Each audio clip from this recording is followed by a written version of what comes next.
ইরানকে পারমাণবিক অস্ত্র পেতে দেবে না ইসরায়েল, নেতানিয়াহু নতুন করে হুমকি। আচ্ছা, আসলে ক্যালিফোর্নিয়ার মার্কিন যুক্তরাষ্ট্রে তো গত এই যে ইরান যুদ্ধের পরে থেকে আমরা মানে মার্কিনের যুক্তরাষ্ট্রেও অনেক দুর্ঘটনা ঘটে, শিল্পজনিত দুর্ঘটনা। মানে তারা সারা পৃথিবীর সবচেয়ে উন্নত দেশ, হলিউডের সিনেমা বানায়, এগুলার দিলে সারা পৃথিবীর মানুষের একটা ধারণা হয়েছে ওইটা মনে হয় একটা জাদুমন্ত্রের মতো ব্যাপার।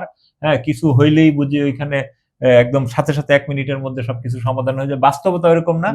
বাস্তবতা মার্কিন যুক্তরাষ্ট্র পৃথিবীর অন্যান্য দেশের মতোই একটা দেশ, সেইখানেও নানান দুর্ঘটনা ঘটে। আমরা গত 2 মাসে এগুলো আমাদের চোখে পড়ছে, তাদের বিমান ক্র্যাশ হয়, তাদের দেশেও তেল শোধনাগারে বিস্ফোরণ হয়, তাদের দেশেও আপনার এই যে ড্রোন দিয়ে নজরদারি করা হয়, কার ড্রোন সেটা তারাও ডিটেক্ট করতে পারে না। তো এগুলো সেখানেও হয়। তো এই যে ঘটনাটা, এইটা হলো একটা আসলে উড়োজাহাজ মানে বিমান এবং মহাকাশযানের যন্ত্রাংশ নির্মাণকারী প্রতিষ্ঠান জিকেএন এরোস্পেস পরিচালিত এই কারখানাটি। এটি ডিজনিল্যান্ড যে আছে ক্যালিফোর্নিয়া, ডিজনিল্যান্ড থেকে 5-6 কিলোমিটার দূরে আর কি। তো যার ফলে ওই এলাকাটায় হঠাৎ করে ওই যে ওদের যে একটা প্লাস্টিকের সামগ্রী তারা উৎপাদন করে, এটা ক্যালিফোর্নিয়ার অরেঞ্জ কাউন্টির একটি রাসায়নিক কারখানা আর কি। ওই ট্যাঙ্কটাতে বিষাক্ত রাসায়নিক আছে এবং এইটা উত্তাপ বাড়তেছে কোনো কারণে। তো এইটা যে কোনো সময় ফেটে বা বিস্ফোরিত হতে পারে এমন আশঙ্কায় ওখানকার যে ক্যালিফোর্নিয়ার গভর্নর আছেন উনি ওখানে জরুরি অবস্থা ঘোষণা করেছেন, এবং যার ফলে ওই কারখানার আশেপাশের মানুষদেরকেও সরিয়ে নেওয়া হয়েছে। বেশ কিছু শিশুদের স্কুল বন্ধ করে দেওয়া হয়েছে। এগুলো ওদের দেশের স্বাভাবিক প্রক্রিয়া, আমাদের দেশে হয়তো এগুলা চিন্তাই করা যায় না।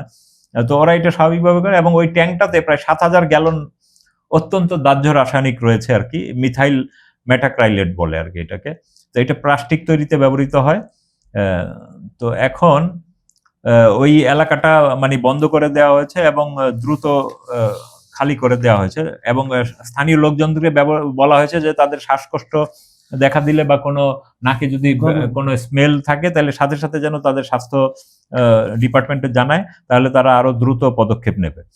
এবং পরিস্থিতি নিয়ন্ত্রণে রাখতে এখানে আসলে তারা বিশেষ প্রতিরোধ ব্যবস্থাও নিয়েছে, এবং কারখানাটি ওই যে যুক্তরাজ্যে যে কোম্পানি পরিচালনা করে তারা দুঃখ প্রকাশ করেছে, এবং স্থানীয় কর্মচারী জনগণ এবং যে ইমার্জেন্সি সার্ভিস যারা আছে তাদের সবাইকে সেখানে সতর্ক রাখা হয়েছে, এবং এই বিপজ্জনক পদার্থ মোকাবেলা বিশেষায়িত দল এবং কর্তৃপক্ষের সাথে তারা কাজ করে যাচ্ছে। স্বাভাবিক প্রক্রিয়াগুলো এইটাকে আমরা বলছি, এটা কিন্তু মার্কিন যুক্তরাষ্ট্রের কোনো মানে যুদ্ধের কোনো জড়িত না। মার্কিন যুক্তরাষ্ট্রেও যে দুর্ঘটনা হয়, ওরাও যে আমাদের মতো স্বাভাবিক পৃথিবী, এই ঘটনাটা হইলো তার প্রমাণ।